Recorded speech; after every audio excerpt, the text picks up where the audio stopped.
Good morning, everyone. I'm delighted to join you here this morning to host the UK Place-Based Coordination, Leadership and Execution panel. My name is Robert Franks and I lead at West Midlands 5G, which is one of the UK's largest 5G innovation companies and part of the DCMS 5G Test Beds and Trials programme. Today, you're going to hear from 4 leaders from across the UK who are delivering amazing place-based transformations using 5G and other technologies in a whole variety of use cases and sectors centered around the places that they're responsible for leading and the transformations within them. We're going to run today's panel in 3 sessions. So firstly, I'll ask each of the 4 leaders to very briefly introduce themselves and their roles and just talk for 1 or 2 minutes to kind of give us all the elevator pitch on the place-based transformation that they're leading. Then secondly, we will give you some insights into the work that they're each leading and some of the advice they'd like to impart around it, covering coordination, leadership and execution. And finally, we'll take any subsequent questions that have come up during the discussion, and I'll ask to go around each of the panelists to say a word finally in terms of a closing remark about the lessons and insights that they'd advise other local authorities, LEPs and others to consider. So without further ado from me, let me go to our panelists in order to ask them to briefly introduce themselves and the place-based transformation they're leading using 5G. So Patrick, could I come to you first, please? Hi, yes. Good morning, everyone. My name's Patrick Melia. I'm Chief Executive of Sunderland City Council, so great to be here this morning. We start with the premise as a city that we want to be a connected international city with opportunities for all, and that's really important for us. So when we think about digital connectivity, we talk very much about no one and nowhere being left behind. And in order for us to do that, we see infrastructure as being really critical. So we've worked really hard to develop full fibre connectivity across the city. So at the moment of time, we've got around £100 million worth of fibre being put in the ground between City Fibre putting over £60 million in on the back of a partnership with the City Council. We've got Netomnia putting between £10 and £15 million of fibre in the southern part of the city, and Virgin are upgrading up to 80,000 homes with full gigabit capability at this time. So within 3 years, 98 of all of our homes and business premises will have full gigabit connectivity. And we think that's really crucial for us moving forward. But second to that, then, in terms of the 5G world, we really understand that if we're going to have ubiquitous connectivity, we really have to intervene in the marketplace. So as a city, we've worked really hard to do that. We've done some good work. We've won some funding from DCMS to do a 5G connected automated vehicles pilot. So we're basically moving a 40-ton truck along Nissan supply chain without a driver. We're putting £5 million worth of 5G and ultra-fast Wi-Fi in a 1.8 kilometre ring into the city centre, and that's through the Building Back Better funds. And that's enabling us to do work in education, in health, in mobility, in terms of different use cases around our city centre. The biggest thing we've really done was in October, we launched our 20-year partnership with BAI Communications. So BAI Communications originally were the broadcasting company in Australia and still are in terms of telecoms and media communications. They now work in Hong Kong, Sydney, Toronto, New York, London and Sunderland. And it's a 20-year partnership to put in 5G and ultra-fast Wi-Fi ubiquitous connectivity across the whole of the city to support various use cases. And it's the first of its kind, and it creates a neutral host vendor that will enable people to come and play in our city and use our city as a platform. And we're really excited about this. It will help us build on our work we've done in terms of education and improving education in classrooms. It'll improve the work we're doing around enabling people to live at home in terms of assistive technology. It'll help us in terms of green transport and movement across the city. And really importantly, it'll help us in terms of the automotive sector and manufacturing. And moving to digital manufacturing, and then we're also talking to around culture and events and other things with things like the football stadium and other things. So that 20-year partnership will enable us to use the city as a platform, and we will develop then the whole consistency around data standards, data operability, making sure that we can link and actually then provide us with a real data platform, which will provide us with real intelligence across many things that will help us shift and elevate the city to be the UK's smartest city. That's my... Fantastic. Thanks, Patrick. Hugely exciting. Sarah, could I come to you next, please? Thanks, Robert. Thanks. So I'm Sarah Einan. I'm Programme Director for Infolink, which is a national initiative that's focusing on the ways in which the public sector, and particularly local authorities and the mobile industry, can engage better to improve mobile deployment across Scotland. I think it's really key that we're focusing on local authorities as a starting point for Infolink. They are the real enablers for 4G and particularly 5G going forward. They are the ones that are the gatekeepers for planning. They're the ones that have the assets and the locations, whether that's land, buildings, but looking to the future, street furniture, traffic systems, etc.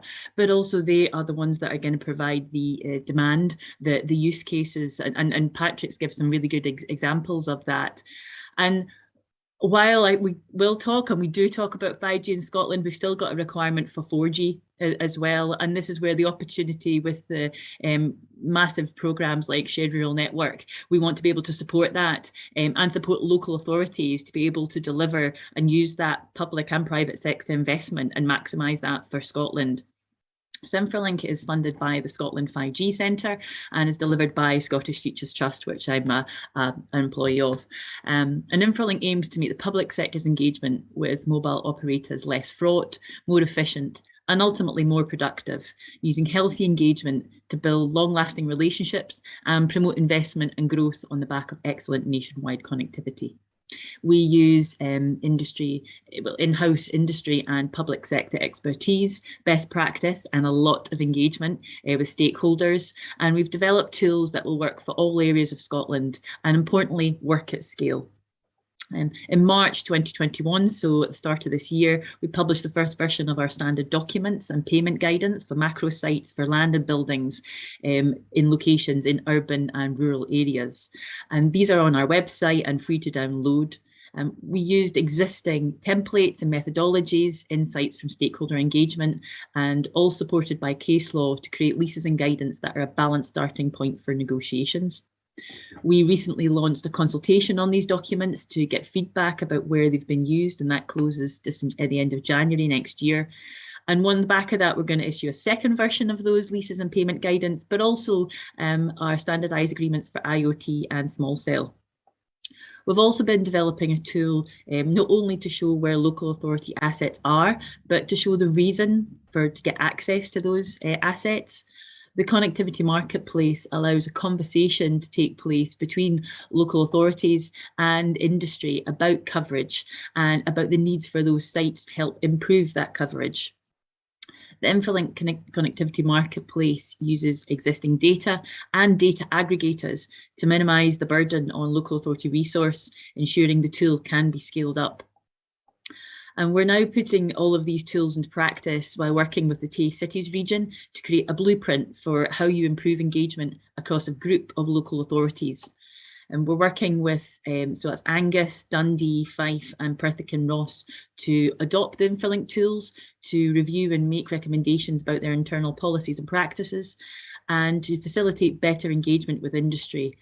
I mean, Tay Cities is really an ideal test bed to look at how we scale up the Infolink approach to go national, given its varied urban and rural geographies and being an area of commercial activity as well as shared rural network interest as well. So it's in effect a kind of mini Scotland and will allow us to work directly with a group of committed, proactive local authorities who want to improve their knowledge, internal cohesion and engagement with industry. And I'm really excited about this as we go into next year to work with them to do the work, but also get the learning so we can do Infolink at scale and a national level and provide proactive support to the Scottish local authority community to help improve the connectivity in Scotland.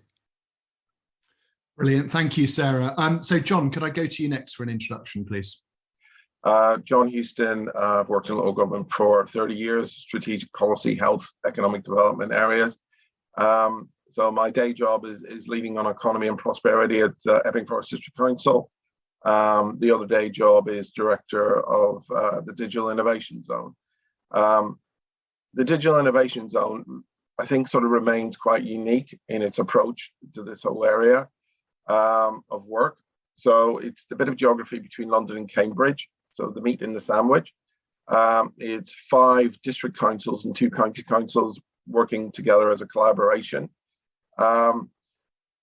Its aim is to try and make this place the best connected place of its type in the UK. And the reality for most of our local authorities in that zone is they've done quite well in building their digital infrastructure, but in many cases they've exhausted what they can do individually.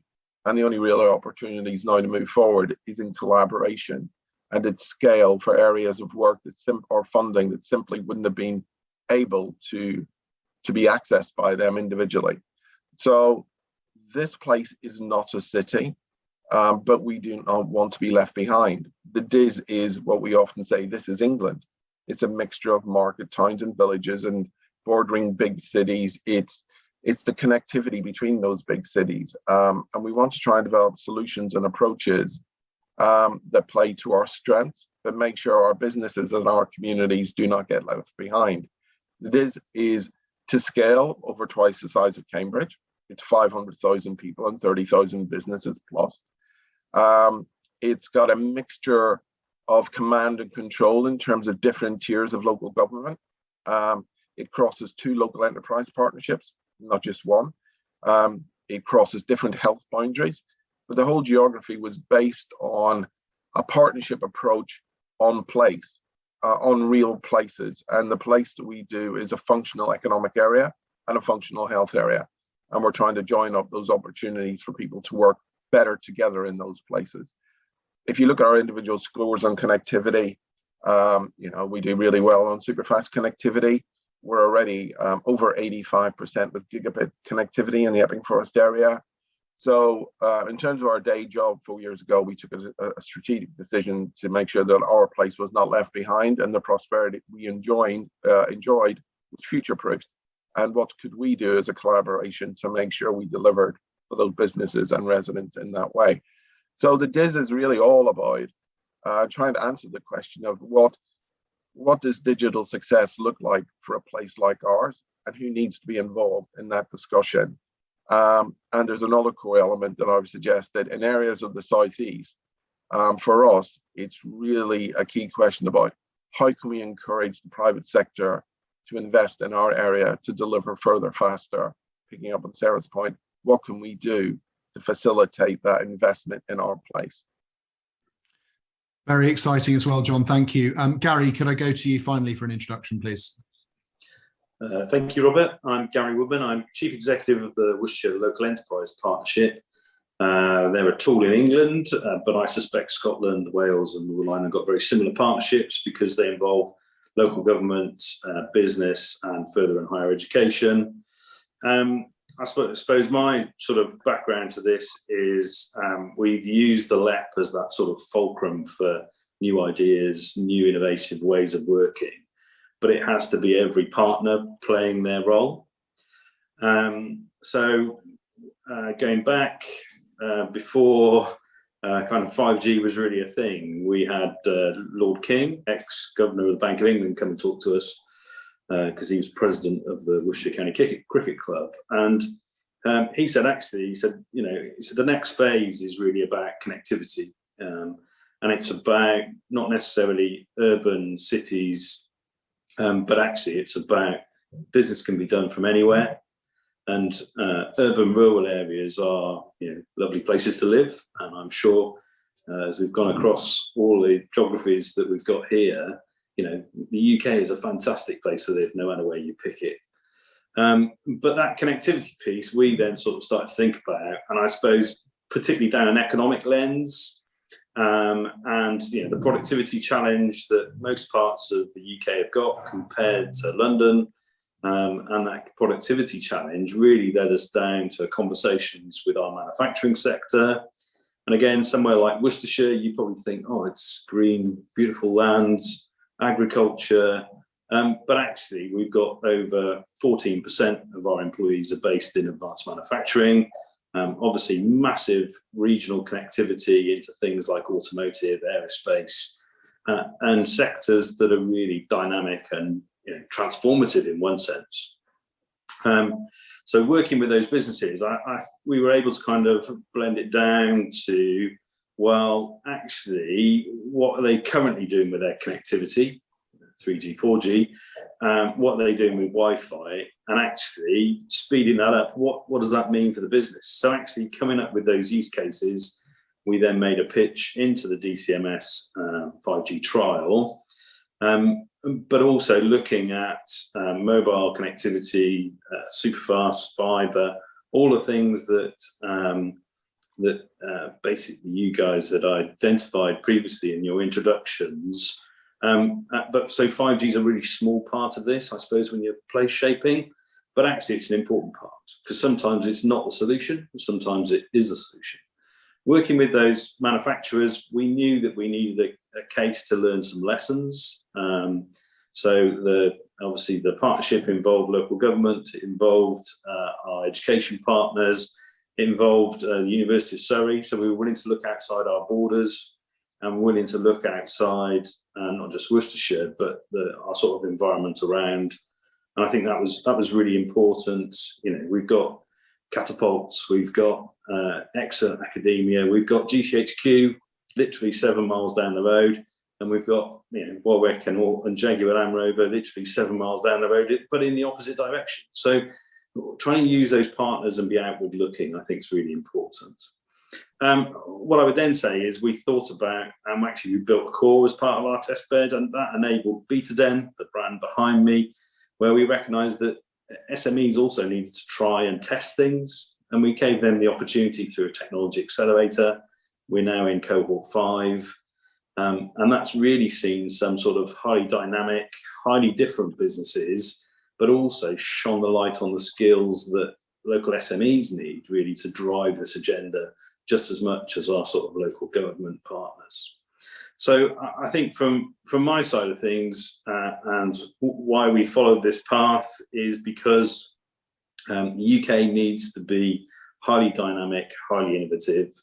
Areas like Worcestershire, and you can put anywhere else on this in the UK, we all need this connectivity, and it's really important for how we drive that together.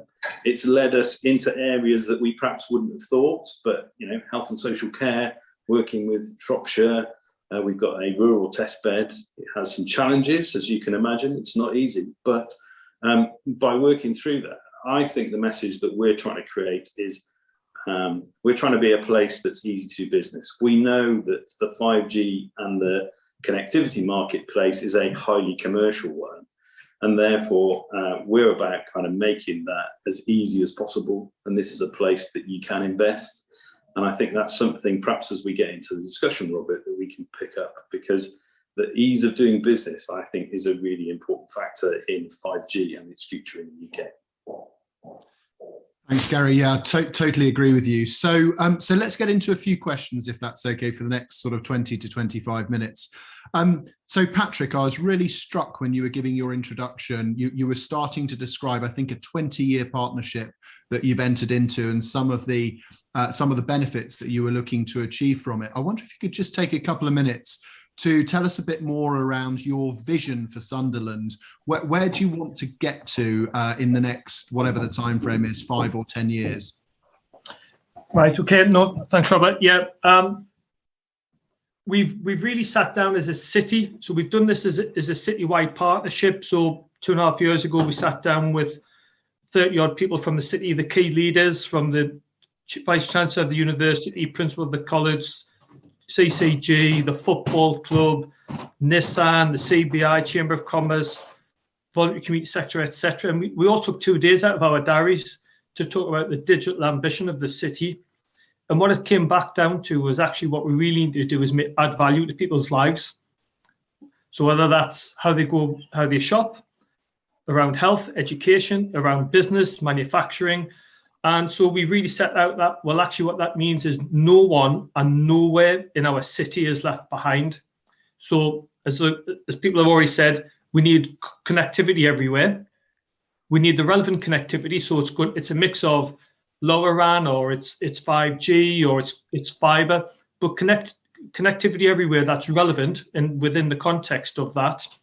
And the BEI 20-year partnership is all about then delivering the smart city use cases on the back of the right connectivity in the right place. So we're already building out a 1.8 kilometre 5G ring in the city centre, which will allow us to do many things in that city centre, from how do students come and play and what does that mean. Our High Street West, in 2009, we put a 5G ready Wi-Fi ultra-fast connectivity in the city centre. Our High Street West is one of the fastest in the UK, which means, but actually what that allowed us to do was, in one of our schools, in our most deprived areas, we put in gigabit connectivity into that school. That school went from download speeds of 10 megabits a second to 700 or 800. It now does real live learning and teaching from Bangladesh, rather than trying to have a buffering a YouTube video. It changes that. But the head teacher then enabled that network to be available to parents and guardians to do things in their lives because they had no connectivity. So it really breaks down the digital divide to make sure no one nowhere is left behind. So that's really important to us. But then the key thing for us then is around prosperity. So if we break the digital divide, how do we then improve education?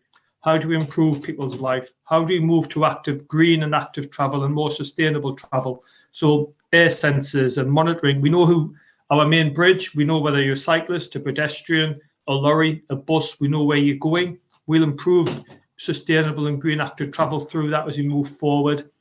And then excitingly working with the automotive sector in terms of manufacturing and made smarter. Over £1 billion investment this year announced in Nissan in green technology, electric vehicles of the future. But key to that will be digital connectivity. How do you run a sustainable microgrid without great connectivity and something that manages to supply and demand in really intricate ways? But then what you do in terms of manufacturing within the factory, and then running that 5G connected automated vehicle pilot will save several millions in supply chains. Moving a 40-ton truck without a driver is an enormous efficiency. So we're looking at this in all aspects of the city. So key to us is connectivity and a network of networks in the city.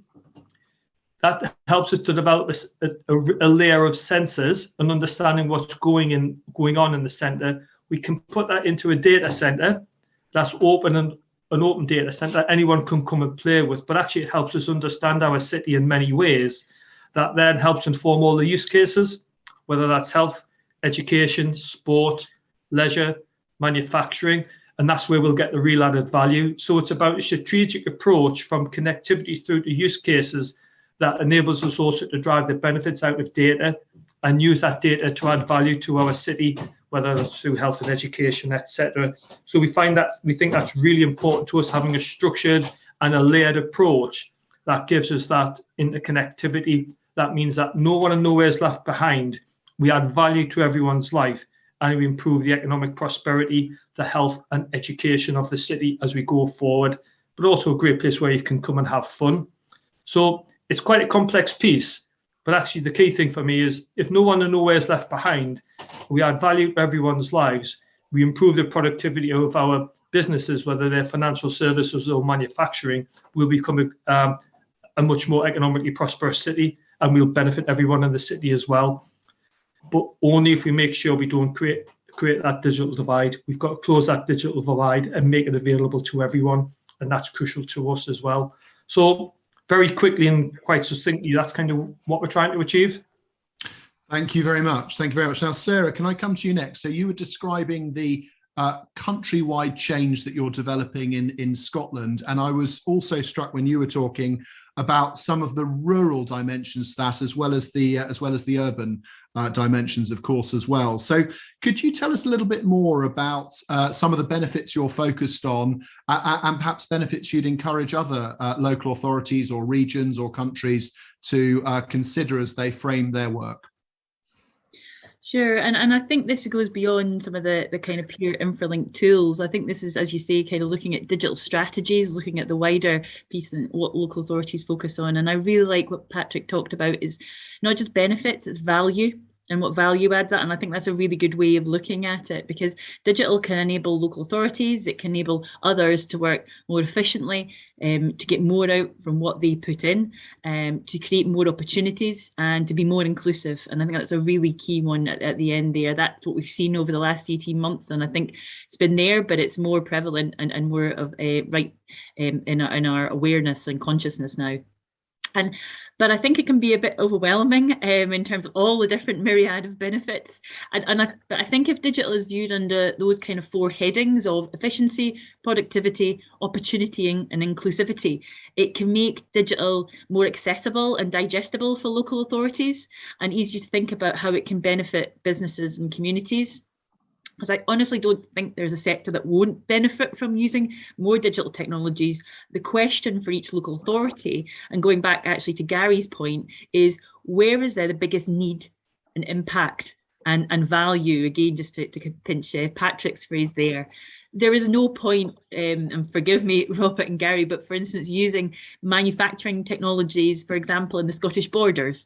It's got to be what they've got to be focused on what they need, and how digital can improve healthcare in that area, how it can support local enterprises such as textile industry, sectors that are relevant to them. And if it matters, then you can build the use case. You can have active stakeholders, engaged stakeholders. You can show demand, and you can show the benefits that can allow you to build the business case to attract industry investment. Because in the real world, I think pilots are really good for showing you the possibilities, what can be achieved, the lessons learned about how it can be done. But what it's really about is investment and sustainability. And to me, that's where the real benefits start to come. And local authorities, just to repeat myself from before, but local authorities recognise that they play a key role, and they need to be recognised that they play a key role in this as enablers. They hold the strings, they have the, as I say, the planning, assets, the elements, but they also need the support, because they can't do it alone. They need to be given that technical information, they need to be shown and demonstrated what the possibilities that can be done. But it also has to come from the local authorities in terms of having that commitment throughout the organisation, from the top down, from the strategic direction through to the operational elements, to ensuring that their policies and procedures hang together. For instance, we work with one local authority that very supportive of digital connectivity in the area, really proactive, but their asset management policy doesn't allow them to have any mobile infrastructure on their assets. And you go, right, well, that's not hanging together. They're still challenged about things about best value for a lease or for the use of an asset, and they're looking at it as a kind of pound and pence sign, rather than looking at it as a value to the community, as a value to the actual businesses in the area. And I think that's one of the things that local authorities need to pick up, as well as looking at the benefits about their enabling, how they hang together, and what the messaging that they're putting out to their internal employees and the way that they're going to work, but also the messaging externally as well. Got it. Thank you very much. So Gary, if I could come to you next. So we've heard from Patrick and Sarah about some of their vision, some of the benefits they're focused on, but there's clearly a huge amount to be going at here if you're thinking about how to initiate or continue this change in a particular region. I was really struck with what you were saying at the end of your introduction around making it easier for businesses and the public sector to undertake these changes. So what advice would you give to other LEPs or other local authorities or other regions looking to embark on this change? Where would you advise them to get started? I think there's lots of digital strategies out there. There's lots of kind of publicly available information that you start to put together. I think Sarah's point just was really helpful about saying, well, great for you in the Midlands, focusing on your automotive and all that kind of stuff. But for us in the borders, it's about textiles. And I think, that place-based strategy has to flex to your community, really. And I think, but equally, the examples that, again, Sarah was using around local government's role in this, because actually local government, have assets. And thinking about that from the commercial side, we know that the mobile operators are looking to build their networks, they're looking to build those out, they're doing that on a commercial basis. But if you've got a planning policy that says not on our land, then that becomes really kind of difficult, and therefore, if human nature says, well, if that's really difficult, let's go somewhere else. So I think how you play into that commercial marketplace is definitely one. That then also says is that there is kind of market failure, and obviously that's where the public sector can step in. Often we're all looking at central government in terms of their programs and those kind of things and making a case. But I think understanding that, mapping some of those areas and what are then the benefits to those communities are things that I think you can start to think about. Things like saying, oh, we need full fibre connectivity across an area. I mean, respecting my area seems to be smaller than everybody else's, but across the whole area, across the city, I can see that vision really good. But even then, and I suspect Patrick's thinking about some of this, of which of the areas are more important. How do we do some of that quicker, faster? How do we perhaps, we don't do the parks, or maybe some of those areas, those come a bit slower.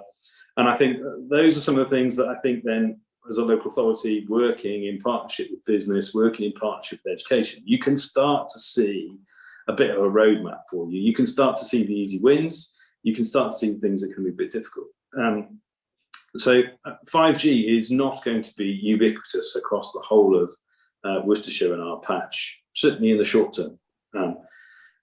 But you can start to see the mix of technologies. So whether that then is fibre to the premise, whether it is actually Wi-Fi, whether it's satellite, and therefore we've mixed our sort of connectivity plan with things like gigabit vouchers. So those business estates that are in rural locations, but employing small numbers of people, but nevertheless, without them, those people suddenly have to travel into a city like Worcester, that's a smaller provincial city, but actually the congestion can be, and what we've seen in the pandemic is actually those are the communities that have really thrived, because actually the local pub has maintained, has managed to be kind of nimble enough to shift onto takeaway. It's managed to shift and serve those communities, and that digital and the way they communicate as a local economy has actually created more resilience and more recovery in our rural areas. So my kind of advice would be, there's lots to go at here. You can spend a lot of time, and I suppose looking at my other colleagues, they're across big areas and big patches. But I suppose, so my message would be, even if you're down to a kind of district, even a parish level, there are things that you can do and think about, in terms of how you map this, how you plan it out, having those conversations, working with planning highways about the infrastructure, but also skills, digital skills in a community is absolutely fundamental. I think from the most basic right up to our cybersecurity people, who are in companies like Kinetic, in companies like Worcester Bosch, in companies that we can name. But those are the real kind of fundamental things of the local authority. And I'm back to my kind of vision and the productivity puzzle that we're trying to all work through as the UK. And I think connectivity definitely has a part to play, definitely with the pandemic and all we're experiencing at the moment. Without the strategy we've kind of assessed, if the pandemic had hit 2 years earlier, we don't think we'd have been in a fit place to actually get as much home working as we got. So there were some real lessons there. And I think how local authority does have the ability to join this together, either through a LEP partnership or through the local authority taking a really forward-leaning role. Thanks, Gary. Very insightful. So, John, if I could come to you next. So, again, I was really struck as you were talking with the geographic breadth of the change of the area that you've been leading digital transformation in. You mentioned it covered, I think, multiple LEPs, local authorities, and I'm sure many other stakeholders. So I just wondered if you could summarise your advice to local authorities, regions, LEPs, on how they should think about organising and governing this type of change. Thanks, Robert. To be honest, let's start with saying I'm finding it really interesting listening to everybody else's perspective on this. And there's also commonality across, even though we're all different regions in different places, there's a commonality of approach.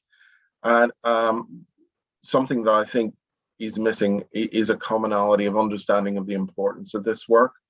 In our area, we spent a lot of time trying to think about essentially what does the technology enable us to do today that we couldn't do yesterday, and what does that mean for the people who rely on our services, often some of the most vulnerable people. What does that mean for our businesses who are trying to compete in a difficult and highly competitive global economy? How do we make sure that they're able to compete more effectively, because that generates the prosperity that keeps our communities going? So it was a bit, I think I remember somewhere saying, Einstein said when faced with a challenge, he spends 95% of his time thinking about the challenge and 5% on the solution. I think quite often we jump into, oh, we've got to do this, we've got to do that. And I think there has to be some consideration at the very beginning of this around things like, what is your place? Where is your place? Don't start from local authority boundaries. God bless them, but quite often they don't reflect the way people work, the way people move, everything about them. They're very important to us, but quite often people have no idea when they've moved from one into another. And so we need to reflect that and focus on what people really need, and that's prosperous economies and great health and care services for them. So that's the DIS's geography. And if you think, for our perspective, our unique selling point is the fact that we are a partnership of a huge number of what we call investors. At the end of the day, local authorities and government can do quite a bit, but the private sector is investing enormously. The health sector is investing enormously. Education is investing enormously. And we started from the position of, we're a player in this, and our job is to enable and bring people together to understand where the opportunities and challenges are, and how we can facilitate that and enable them to work better together. And, the gold theme is that we can add some value and maybe get that gestalt when we make the whole greater than the sum of the parts for people, and we get an added advantage. So the DIS is all about that. And obviously we I was going to say suffer for some advantages. That's probably not the right way of describing it, but we have some advantages, because if it wasn't for this lovely little geography, we wouldn't be having this conversation, because fiber optics were invented on our patch. So, and not a lot of people know that. Sir Charles Kao invented fiber optics in Harlow, which is part of the DIS, and got a Nobel Prize for it. So there's a long history in this geography of real innovation. And we're saying we're sort of bringing it all back home now with digital transformation. But for us, in terms of the how to do it, it's clearly making it abundantly apparent to people right across our geography that this is a critical discussion for our prosperity. We need to be on this. This is not a conversation for techies. We're not really interested in the techie. We're interested in the impact of the techie. How can that transform what we do for our local people and transform their lives? So we're interested in the policy implications. We're also interested in the barriers. What is getting in the way of us being the best we can be? Where are the opportunities to collaborate and co-procure and co-produce? And how do we underpin that? So starting from that position, the DIS has developed its own approach, so its own governance and its own way of doing this, in the extent that we have an advisory board that celebrated its 50th meeting this month. We meet every month online, and that is open access. So our health colleagues are in the room, our further and higher education in the room, our CVSs, Patrick, are right to the fore in everything that we do, giving their perspective and their understanding of what it looks like at the sharp end, to bring us back to reality sometimes. Businesses are to the fore, big infrastructure companies. We've got CGI sitting on the board. We've got Walker Vessels or Walker Fitzpatrick sitting on the board, giving their perspective of where they're at and what they see of this interaction with government and what would improve things and how would you get barriers removed. So that is a very open discussion with people about what's important, how we're doing, what we need to do better. And then that's immediately followed by an executive board with senior elected cabinet members from every authority. So Essex and Hertfordshire, plus the 5 districts, sitting together, listening to the previous conversation and saying, right, what do we need to do now? What needs to change about how we do it? So there's quite an open approach to having these conversations and understanding each other's needs and investment priorities and looking for synergies in that. What we have created in our area, picking up on the point that Gary made is quite often people say, well, who do we speak to about this digital thing? All right. And so we've got a guy that they speak to. So the program manager for the days is almost sitting at the center of the web. People know who to ring, they know how to email from all the different organizations about, is someone doing this? Would this be of interest to other people? Who do you know on this? Who do you know in the MNOs? How do we facilitate contact? So we bring that all together there. We have weekly web links that we send out to everybody of links of interest that might help them in their different areas. And that's right across the piece, from education through to health, to skills and everything else. At our advisory boards, we have national speakers nearly at every advisory board talking about a critical issue. It could be skills, health and care, it could be working in the voluntary sector, it could be social inclusion or exclusion. I'm never sure what the right phrase is to use on that, but, you know, helping people. And so we're trying to, you know, a rising tide of knowledge will lift all boats. So we're trying to bring that in and give people access to it. At the end of the day, though, I think the DIS is real. The important thing is to make this an issue that people can wrap their heads around and understand what the benefits are in the real world. And it's not just another bunch of kit they don't understand being lumped on where they have to change and adapt and stuff, and show how it really will save money, serve people much, much better, and actually make people's lives easier to deal with all the pressures and competing priorities. So we've got a sort of evolved a structure to deal with those issues. I'm happy to share that with anybody who's interested, but that's how we've done it. And I wouldn't be as presumptuous to say that's how everybody should do it, but it sort of works for us. And we're still learning. So key out of that, I would say, make it a big deal, understand your area, understand the data that sits behind your arguments, understand your partner's priorities, and understand who the investors are and who is central to that journey. Then value them, resource them, and support them. Fantastic. Thank you very much. So I'm conscious we've got 5 minutes left, and I've been way too ambitious with my list of questions. So I think we should probably go to closing remarks. So thank you for all of those insights.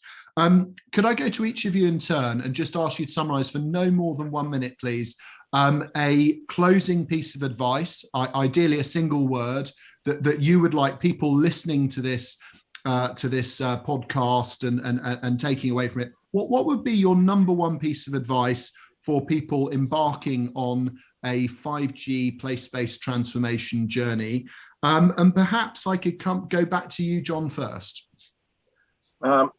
God, I'm trying to get an Irishman to say anything in a minute. That's a challenge, Robert. I might just give up now. I would say it's to know your place and to know what people are worried about. And there are issues. People are still worried about 5G and health impacts. And so there are a lot of things out there, misinformation. So understand your place, understand your asset base. We're part of hopefully the DCIA as well. So we're working on that. And understand how you can sell your place best to the people who want to invest. So you're taking that pressure off the local authorities in their own right. If we can get a result and a better service for people through clever use of our assets and our networks and our understanding, then that's clearly a win. So does that answer in a minute? It does. There were 3 things there, but 3 very good things. So thank you very much. Gary, can I go to you next, please? For me, it's kind of collaboration.